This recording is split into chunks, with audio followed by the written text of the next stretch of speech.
Hey guys, Crystal Thompson here for Unity. Today for my color combos with Crystal, we are doing a fall inspired frame stamping. I hope you enjoy it.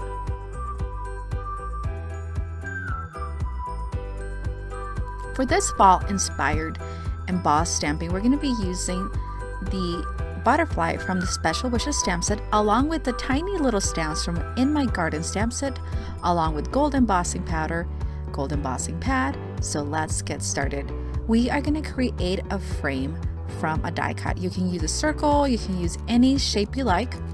I'm going to angle that green piece of cardstock and I'm going to hold it down with some washi tape. First, we're going to start with the sentiment. Then we're going to fill in every little spot that we can with smaller stamps. We're going to remove our frame and then add our embossing powder to this. We're going to heat set it and it just shows up really nicely. We're going to put our mask or our frame back on top of it.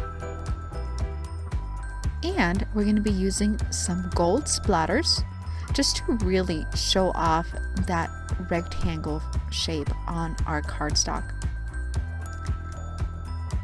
This is going to be super easy to mail because it's going to be one layer.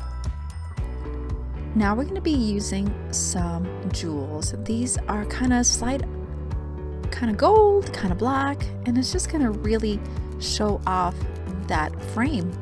Again, trying to stay within the mask that we created. We're going to remove it and it is ready to go. I hope you've enjoyed seeing this tutorial made with smaller stamps and heat embossing. Thank you so much for joining me.